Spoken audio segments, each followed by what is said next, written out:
晴天のマルタ。作、平松寿蘭。雨の降る気配はない。畑の作物は枯れ果て、家畜の姿はない。村では、体の弱い子供や年寄りから命を落とし、伝染病が流行り始めていた。マルタ、ごめんよ。9つのお前にこんな試練を与えてしまうなんて、父さんと母さんを許しておくれ。村外れの墓地に着くとダニエルはそう言って、マルタの額にキスをした。隣にいたオリビアは、目に涙をたくさん溜めてマルタを強く抱きしめた。父さん、母さん、とマルタは叫んだ。お前を一人、こんなところに置いていく私たちを許しておくれ。オリビアはそう言って、干からびてしわしわになった小さなトウモロコシを一つマルタの手に置いた。父さん、母さん。マルタは叫んだが、ダニエルもオリビアも振り返らなかった。二人の気持ちを考えると、追いかけてはいけないような気がした。さりとて、行くあてもない。しばらくは途方に暮れたマルタだったが、とぼとぼと墓地とは反対側にある丘に向かって歩き始めた。丘にたどり着いた。丘には大きなサワラの木がそびえ立っている。空を見上げるとサワラの青々と茂った葉の隙間から木漏れ日がキラキラと輝いていた。大きな風が吹いた。マルタはしゃがみ込んで、風が通り過ぎるまで目を伏せた。風が止み、目を開けると木陰に小さな犬が座り込んでいた。元は白い犬なのだろうか。薄汚れて黄土色に変色し、たくさんの毛玉をつけた、大変みすぼらしい犬だった。お前はどこから来たの？マルタは犬に聞いたが、犬はマルタにちらりと目線をやっただけで、すぐにそっぽを向いてしまった。お前はどうしてここにいるの？家はあるのかい？マルタはまた犬に話しかけた。犬はそっぽを向いたままだったが、少しだけ尻尾の先をひらりと動かした。犬は衰弱して動けないようだった。迷子になったの？かわいそうに。お前の家を探してあげよう。そう言って、マルタは犬を抱き上げた。この犬の飼い主を探しています。マルタはそう言いながら村中を歩き回った。たくさんの人に話しかけたが、誰も相手にしてくれない。ようやく一人の農夫が、その犬は鍛冶屋のロバートのところの犬だよ、と教えてくれた。マルタは犬を抱えて、農夫が教えてくれた鍛冶屋のロバートの家を訪ねた。しかし、そこにロバートの姿はなく、家は半分朽ち果てていて、とても人が住んでいるようには見えなかった。マルタは、がっかりした。お前の家はどこにあるんだい？マルタが犬に言うと、犬はクーンと小さく鳴いた。犬と二人、行くあてもなく、マルタはまた、丘のサワラの木陰に戻った。時間は夕方になっていた。あと1時間もすれば、日が暮れそうだった。マルタは犬を抱いたまま、木陰に座り込んだ。犬は静かに目をつむり、おとなしくマルタに抱かれていた。とても暖かかった。耳をピクリと動かし、犬は唐突に起き上がるとワンワンと吠えた。犬はマルタの腕からスルリと抜け、足元に降りるとくるくるとその場を回り、またワンワンと吠えた。犬の吠える方向を見ると白い煙が上がっている。その煙は森の奥から上がっていた。犬が森に向かって走り出した。さっきまでぐったりとして抱かれていた犬がものすごいスピードで走っていく。ちょっと待ってよ。マルタは置いていかれないように急ぎ足で犬を追いかけた。マルタはこれまで森に入ったことがない。なぜなら森には子供さらいがいるという言い伝えがあるからだ。夜にこの森に入った子供は森の妖精に導かれ、魔女のもとに連れられて、魔女に動物に変えられ食べられてしまう。大人たちは、子供が夜遅くまで起きていると、妖精が来て森に連れて行かれるぞ、とよく説教をしていた。マルタは、ビクビクしながら森に入った。犬はどんどん森の奥に進んでいく。日も暮れ、奇怪な灰色に包まれた森は、さわさわと何やら煩わしい音を立てていた。ひんやりとした湿った風がマルタの方をかすめ去った。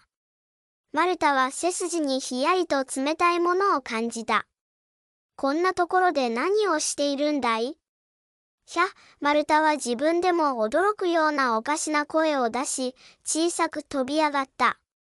お前が驚くから、私も驚くじゃないか、とその声はいぶかしげに言った。マルタは恐る恐る声の方へ身を向けた。そこには、黒いクロックを羽織った老婆が立っていた。お前、一人なのかい？と老婆は言う。犬が一緒にいたんだ、と小さな声でマルタは答えた。森の中は獣がいるから危ない。うちにおいで、と老婆は言いながら歩き出した。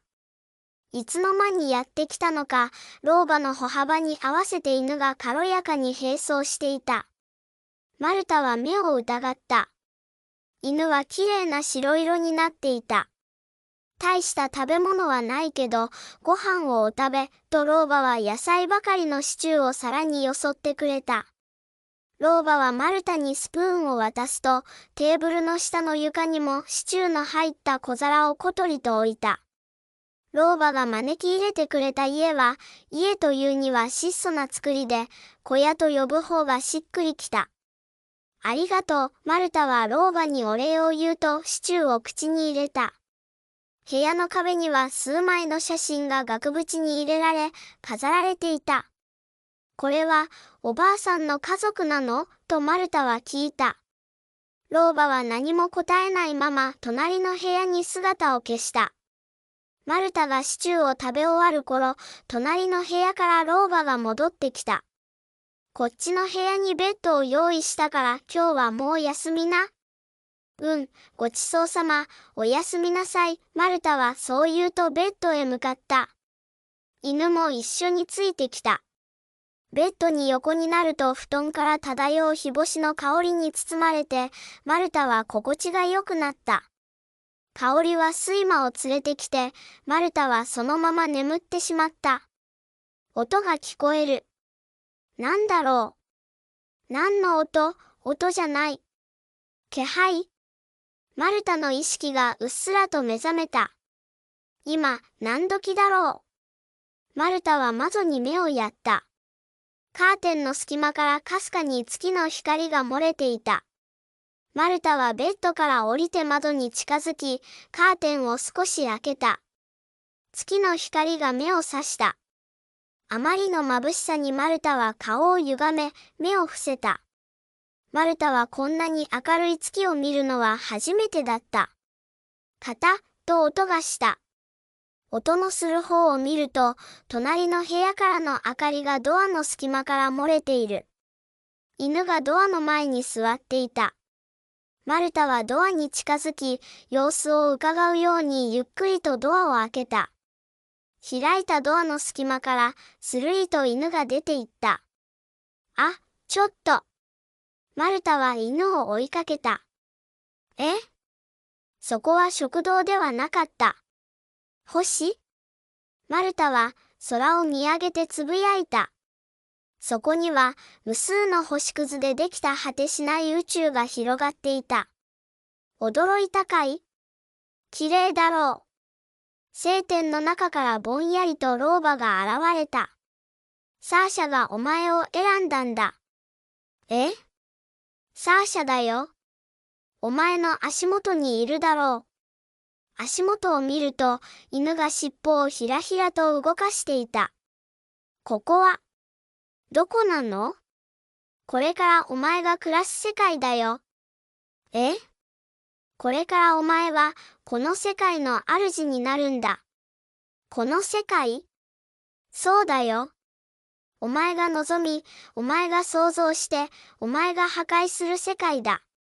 お前の思い通りに作っていい世界だよ。僕の思い通りの世界？そうさ。お前はお前の思う通りに世界を作る存在になるんだ。望み、想像して、破壊する。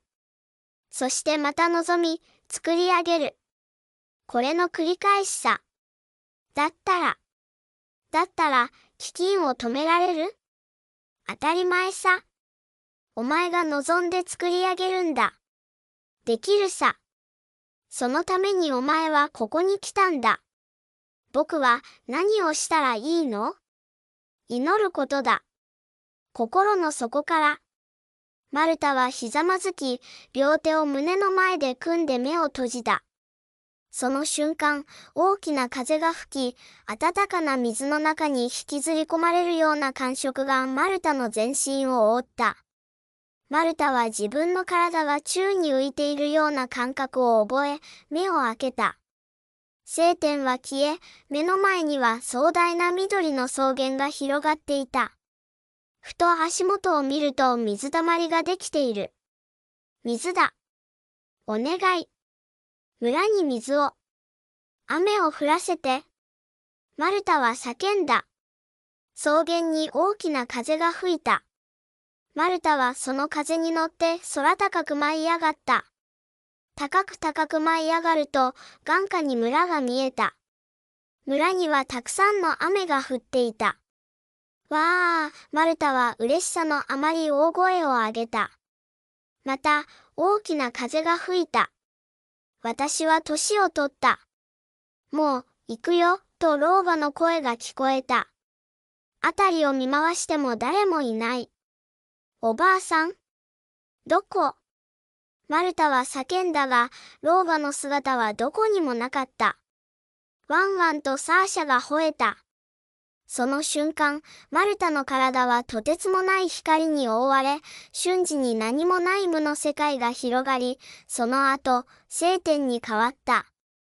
マルタの足元にはサーシャがいた。サーシャはワンワンと吠えて、マルタの足の周りをくるくると回った。あなたが僕を選んだんだね、とマルタが言うと、サーシャはひらひらと尻尾を動かした。ありがとう。僕はこの世界を守っていくよ。この世界を誰も飢えることのない世界に。